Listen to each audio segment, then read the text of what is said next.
Good Monday morning. It's December the 8th. I'm Will Puckett. Thanks for joining us for Catch Up Quick. It's our daily fastcast that airs at 10:30 in the morning, Monday through Friday.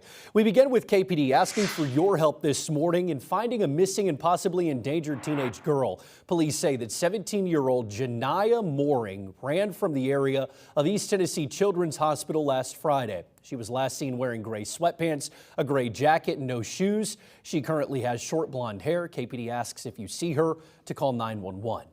Knoxville police are also looking for a suspect following a deadly shooting. Knoxville police responding to a shooting at a house on McCullough Avenue Saturday morning. Officers say they found a man dead in the backyard of the home, and they believe another man shot him during a fight and then ran away. A suspect is not in custody. KPD says detectives are following strong leads. We'll keep you updated as we learn more inside the WVLT News App and right here on WVLT+. Well, Knoxville police said the victim, who was injured after a shooting that led to a car crash, has now died. It happened Friday afternoon in North Knoxville. KPD says after the crash, officers found two women in the car. One of them was shot, the other unconscious. The Regional Forensic Center saying the woman who was unconscious died from blunt force trauma from the crash. She was not shot. KPD says the woman who was shot is still in the hospital. Her injuries are serious but not considered life-threatening. The suspects, Jamarcus and Jameis Murphy, were charged with attempted first-degree murder, but they say additional charges are likely coming following the death of one of the victims. Well, we're getting a first look at the new tanker that's arriving at the McGee-Tyson Air National Guard Base. It's the KC-46 Pegasus. The Pegasus is a multi-role tanker with an advanced refueling system and communication capabilities. The Air Force says it can fly for up to 24 hours without stopping. Getting the tanker is a project more than 2 decades in the making. Multiple states put in requests for the aircraft, but the 134th, based in Alcoa, winning out in the end. 7 other states in competition for this KC-46. All were very good competitors. It could have went to any one state. But Duke told me when he looked at the applications, Tennessee stuck out like a North Star, like a very, very shiny object. The new tanker will make refueling midair easier and will also greatly improve the quality of life for air crews on board. You don't realize the physiological effects that the jet has on you after you've been flying in it. This older jet, its pressurization system doesn't work as well as a new modern aircraft. So because of that, you'll be able to land and feel more rest, not feel as drained after a flight from flying the KC-46 as you did in the 135. Now, Senator Marsha Blackburn said the new tanker was a long time coming. The men and women of the 134th deserve it. WVLT proud to be your official station of the Vols, and the football Vols heading to Nashville to take on Illinois in the Music City Bowl. The Vols looking to win 9 games for the 4th straight season. It'll be the first meeting between the Vols and the Illini. UT appearing for the 4th time in the Music City Bowl. Kickoff is set for December 30th at 5:30 on ESPN.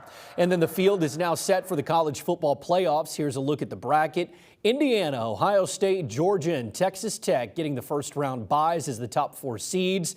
Then the 2 group of 5 teams making the field. James Madison, they're set to travel to Oregon. They're a 21.5-point underdog, while Tulane will go to Ole Miss. They're a 17.5-point dog. You'll remember the Rebels beat Tulane 45-10 earlier this year. Another rematch set in those first round games. Alabama and Oklahoma. Sooners winning the first matchup in Tuscaloosa. The biggest surprise to many, Miami over Notre Dame. They'll head to College Station to take on Texas A&M. The playoff starts Friday, December the 19th. Well, the Great Smoky Mountains National Park has closed one of its most popular roads until further notice. Newfound Gap Road closed Sunday night because of the weather. Park officials saying it is the only road in the park that is closed. It will reopen when crews determine it is safe to travel on. And now, your first alert forecast with meteorologist Belle Oliver. Well, good Monday morning. It is a very cool and very dreary start to this work week. We've got lots of cloud cover here in downtown Knoxville.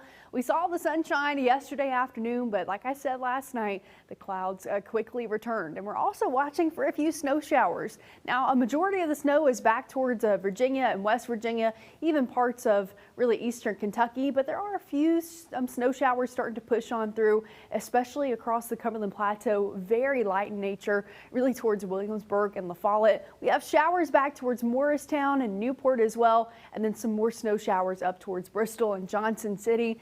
Throughout the remainder of the day, expect a few more snow showers to build on through. Like I said, it's cold out there. Temperatures into the low 40s and those middle 30s, especially as you're going off toward the Cumberland Plateau. And I don't expect temperatures to warm up looking towards the afternoon. So expect the clouds for today and those cool temperatures. As we work through the rest of Monday, the snow showers will continue, especially off towards Bristol and Johnson City. So if you're trying to make a snowman today, you're going to want to travel to the north and to the east, especially there. But we could see a few more snow showers in parts of the Smokies for the rest of Monday, but everywhere else looking to be dry for the majority of the day, with still a lot of that cloud cover continuing for Monday afternoon and heading into Monday night. I mentioned before, temperatures are not going to be looking up from here into the afternoon. Many of us kind of staying into the 30s and those 40s by 4 o'clock this afternoon. So put on the coat, maybe stay inside today. Really great day to snuggle up by, the fireplace. That's what I would do if I was not working today, right? We'll keep the cloud cover for tonight and heading into tomorrow morning. We start off chilly for our Tuesday morning. Temperatures into the upper 20s and those lower 20s going out towards the Cumberland Plateau. A hard freeze most likely for tonight because all of us are going to be below freezing. So yes, a chilly start to your Tuesday, but there is some good news for your Tuesday forecast. We will build in some more sunshine. So the sunshine returns heading towards Tuesday afternoon, which is helping our temperatures gradually warm into the upper 40s for your Tuesday. And we even get a little bit warmer heading into Wednesday. Temperatures will be into the low 50s. A few more clouds will build in by midweek before we get another major cool down. Looking towards this weekend, temperatures back down into the upper 30s for highs with some more sunshine on the way too. That 53 on Wednesday, everybody better soak that in before we dip back down. Belle, appreciate it. Well, right now the country is facing a nursing shortage, and Tennessee isn't any different than the rest. Our Caitlin Walsh is looking into how Knox County schools may have a solution. This mannequin's name is Miss Jerry. Nursing students at Hardin Valley Academy love working on the medical training dummies to get real-world experience. We have 3 different beds where we use our mannequins and practice our different skills on them. So when we're preparing for our CNA exam, we have to perform different skills such as bathing or changing a bed, and this really just helps us practice and get it right. That's right. Kayla Sosby says to prep for her certified nursing assistant exam. This nursing program at some Knox County schools helps students get their CNA credentials towards the end of their senior year. And to help them understand how to become a nurse is Kayla Webster. She's a former nurse turned teacher. I think just getting them excited about it, helping them prepare so that they're ready when they start in to that new career. Even though there is a nursing shortage in Tennessee, Debbie Honey, the chief nursing officer at Covenant Health, says she's hopeful for the future of nursing. The shortage that we have is the backlay of what happened during COVID. But I can tell you today, we have increased enrollments across the state for nursing students. We have hired more nurses, at least at Covenant, this year than we've hired in many, many years. Our retention rates for nursing is higher than it has been in many years. So I think we're starting to see a beginning of a new trend. And that future is bright. Sosby is almost done with 2 years of clinical work at Park West Medical Center. She plans to become a registered nurse. That was our Caitlin Walsh reporting. Now, if you are a student is interested in a nursing course, all you have to do is head on over to the WVLT News App in the As Seen On section for more information. Well, speaking of the future of nursing, Tennessee doing its part to make sure that future is secure. RegisteredNursing.org ranking one of UT's online nursing programs as one of the best in the state. The online nursing postmaster's graduate certificate program was ranked 3rd. They say programs like this are critical in preparing highly skilled graduates who can immediately make an impact in local hospitals, clinics, and community health settings. Vanderbilt University, meanwhile, has a new partnership to allow nurses to continue their education online. The School of Nursing is partnering with HealthStream. Their online classes were created by Vanderbilt faculty and include topics like trauma-informed communication, wellness, healthy aging, and approaches to patient behavior change. The new program launches today.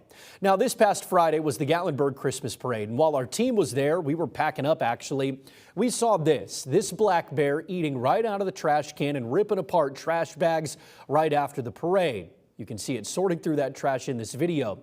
A reminder that if you do see a black bear, keep your distance, something that was missing amongst a handful of people who were near this scene. They say call local officials also if you see the bear, and again, stay away from it. Well, if you're looking for something to help you get in the holiday spirit, the Great Smoky Mountains National Park has you covered with a pair of festive events this month. The first event is the Festival of Christmas Past, the Present, and Future.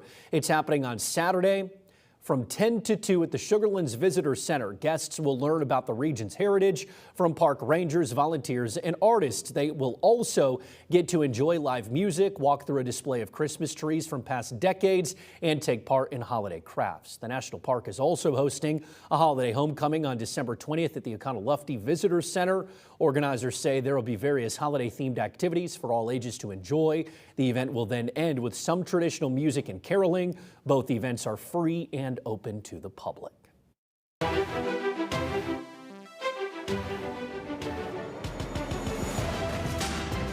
We the People, celebrating 250 years of America, sponsored by Garza Law Firm. And on this day, December 8th, 1941, Congress declared war on Japan. This came a day after the Japanese attack on Pearl Harbor. Maine's Funeral Home and AMVETS putting together ceremony for Cocke County's 9 men who were serving when the Japanese Empire attacked. All of them survived. More than 3,500 American troops were killed or hurt that day. One of those survivors was Major Charles Magaha. He received the Medal of Honor in 1946. He is the only Cocke County native to ever receive the honor. Magaha was laid to rest in 1981. The owner of Maine's Funeral Home, Chris Austin, says a friend called him and said the Magaha's funeral needed a little bit of help. It was ragged, and he asked if we could do something about it, and so we went up, and the cemetery agreed that, that we could maintain the flag. So for 22 years, we kept the flag up there. Austin says they wanted to honor each man with the ceremony and that Pearl Harbor had a lasting effect. Right now, Reads Across America says they're working together to have living relatives of these men receive a wreath to lay on their headstones. Well, thanks for joining us for today's edition of Catch Up Quick. We appreciate you doing that. You can stay up to date 24/7, 365 at WVLT.tv, inside your WVLT News app, and on all of WVLT's social media pages and on WVLT Plus. We'll see you tomorrow.